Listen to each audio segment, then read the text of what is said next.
বিসমিল্লাহির রহমানির রহিম। আসসালামু আলাইকুম ভিউয়ার্স, আশা করছি সবাই ভালো আছেন।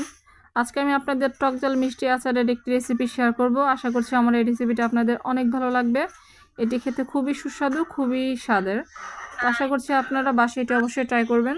তো এখানে দেখতে পাচ্ছেন আমি জলপাইটি একটু চুলায় পাত্রে বসিয়ে সিদ্ধ করে নিচ্ছি। আর এই জলপাইগুলো আমি সম্পূর্ণ আমার সিদ্ধ হয়ে গিয়েছে। আর এই পর্যায়ে এই জলপাইগুলো আমি চেটকে নিব হাতের সাহায্যে। এভাবে দেখতে পাচ্ছেন। তো এখানে চুলাতে কড়াইতে আমি তেজপাতা, এলাচ, দারচিনি দিয়ে দিয়েছি। আর তেলটা গরম হয়ে গিয়েছে। আর এই পর্যায়ে আমি দিয়ে দিলাম রসুন বাটা, আদা বাটা, জিরে বাটা। এই মশলাগুলো এখন আমি তেলে ভেজে নিচ্ছি। খুব সহজে চটজলদি আপনারা এই জলপাইয়ের সিজনে আচার বানিয়ে নিতে পারেন।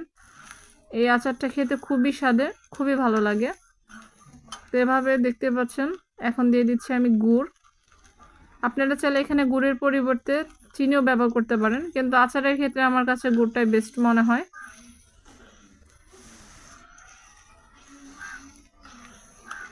আর গুড়টা এখন আমি শিরার পরিণত করে নিয়েছি। আর এখন এখানে দিয়ে দিচ্ছি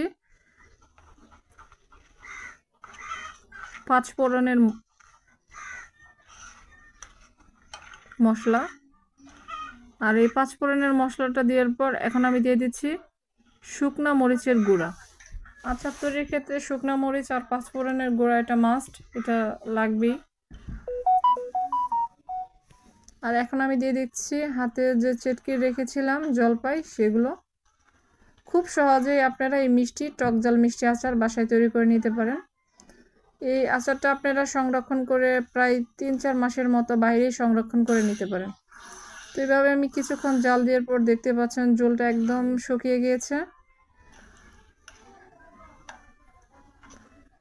গুড়ের যে শিরা বের হয়েছিল ওইটা একদম শুকিয়ে গিয়েছে, মিশে একাকার। এরপর যে আমি আরেকটু তেল দিয়ে নিলাম। আচার তৈরির ক্ষেত্রে অবশ্যই সরিষার তেল সবাই ব্যবহার করে থাকে, এটা আর বলার কিছু নেই। তো আমার আচারটা এখন অনেক সুন্দর একটি ঘ্রাণও বের হয়েছে। আর আচারটা একেবারে কমপ্লিট, খেতে অনেক সুস্বাদু। আপনারা বাসায় অবশ্যই ট্রাই করবেন। এটি খিচুড়ির সাথে খেতেও ভালো লাগে। তাছাড়া অনেক সময় হচ্ছে মুখে রুচি থাকে না, সে সময় আপনারা চাইলে এভাবে আচার বানিয়ে খেয়ে নিতে পারেন। তো আমার এই আচারের রেসিপিটি আপনাদের কেমন লাগলো অবশ্যই জানাবেন। ভালো লাগলে অবশ্যই বাসায় ট্রাই করে দেখবেন। চটজলদি বানিয়ে ফেলুন জলপাইয়ের টক ঝাল মিষ্টি আচার। সবাই ভালো